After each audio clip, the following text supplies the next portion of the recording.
Ministry of International Relations and Cooperation. O my people, listen to my instruction. Open your ears to what I'm saying. For I will speak to you in a parable. I will teach you hidden lessons from our past, stories we have heard and known, stories our ancestors handed down to us. We will not hide these truths from our children. We will tell the next generation about the glorious deeds of the Lord, about his power and his mighty wonders. For he issued his laws to Jacob, he gave his instructions to Israel. He commanded our ancestors to teach them to their children, so the next generation might know them, even the children not yet born, and they in turn will teach their own children. So each generation should set its hope anew on God, not forgetting his glorious miracles and obeying his commands. Then they will not be like their ancestors, stubborn, rebellious, and unfaithful, refusing to give their hearts to God. The warriors of Ephraim, though armed with bows, turned their backs and fled on the day of battle. They did not keep God's covenant and refused to live by his instructions. They forgot what he had done, the great wonders he had shown them, the miracles he did for their ancestors, and on the plain of Zoan in the land of Egypt. For he divided the sea and led them through, making the waters stand up like walls. In the daytime he led them by a cloud, and all night by a pillar of fire. He split open the rocks in the wilderness to give them water. As from the gushing spring, he made streams pour from the rock, making the waters flow down like a river. Yet they kept on sinning against him, rebelling against the Most High in the desert. They stubbornly tested God in their hearts, demanding the foods they craved.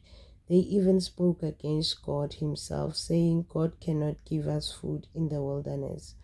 Yes, he can strike a rock so water gushes out, but he cannot give his people bread and meat. When the Lord heard them, he was furious. The fire of his wrath burned against Jacob. Yes, his anger rose against Israel, for they did not believe God or trust him to care for them. But he commanded the skies to open. He opened the doors of heaven. He rained down manna for them to eat. He gave them bread from heaven.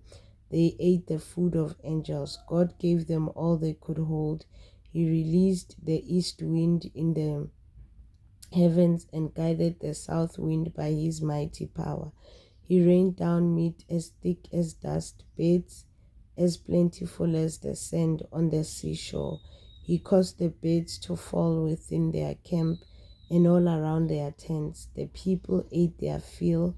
He gave them what they craved, but before they satisfied their craving, while the meat was yet in their mouths, the anger of God rose against them, and he killed their strongest men. He struck down the finest of Israel's young men. But in spite of this, the people kept sinning. Despite his wonders, they refused to trust him. So he ended their lives in failure, their years in terror. When God began killing them, they finally sought him. They repented and took God seriously. Then they remembered that God was their rock, that God Most High was their Redeemer. But all they gave him was lip service. They lied to him with their tongues. Their hearts were not loyal to him. They did not keep his covenant. Yet he was merciful and forgave their sins and did not destroy them all. Many times he held back his anger and did not unleash his fury. For he remembered that they were merely mortal, gone like breath of wind that never returns. Oh, how often they rebelled against him in the wilderness and grieved his heart in that dry wasteland. Again and again they tested God's patience and provoked the Holy One of Israel. They did not remember his power and how he rescued them from their enemies. They did not remember his miraculous signs in Egypt, his wonders on the plain of Zoan, for he turned their rivers into blood, so no one could drink from the streams. He sent vast swarms of flies to consume them, the hordes of frogs to ruin them. He gave their crops to caterpillars. Their harvest was consumed by locusts. He destroyed their grapevines with hail and shattered their sycamore figs with sleet. He abandoned their cattle to the hail, their livestock to bolts of lightning. He loosened on them his fierce anger, all his fury, rage, and hostility. He dispatched against them a band of destroying angels. He turned his anger against them. He did not spare the Egyptians' lives, but ravaged them with the plague. He killed the oldest son in each Egyptian family, the flower of young youth throughout the land of Egypt. But he led his own people like a flock of sheep, guiding them safely through the wilderness. He kept them safe so they were not afraid, but the sea covered their enemies. He brought them to the border of his holy land, to the land of hills he had won for them. He drove out the nations before them. He gave them their inheritance by lot. He settled the tribes of Israel into their homes, but they kept testing and rebelling against Most High. They did not obey his laws. They turned back and were as faithless as their parents.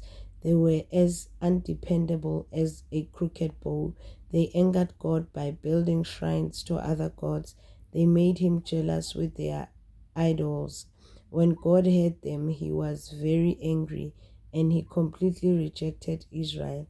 Then he abandoned his dwelling at Shiloh, the tabernacle where he had lived among the people.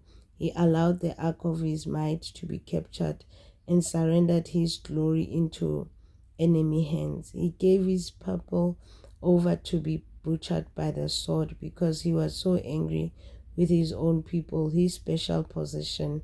Their young men were killed by fire. Young women died before singing their wedding songs. Their priests were slaughtered, and their widows could not mourn their deaths. Then the Lord rose up as though waking from sleep, like a warrior aroused from a drunken stupor. He routed his enemies and sent them to eternal shame. But he rejected Joseph's descendants. He did not choose the tribe of Ephraim. He chose instead the tribe of Judah and Mount Zion, which he loved. There he built his sanctuary as high as the heavens, as solid and enduring as the earth. He chose his servant David, calling him from the sheep pens. He took David from tending the ewes and lambs and made him the shepherd of Jacob's descendants. God owned people Israel. He cared for them with a true heart and led them with skillful hands. This is from Elohim.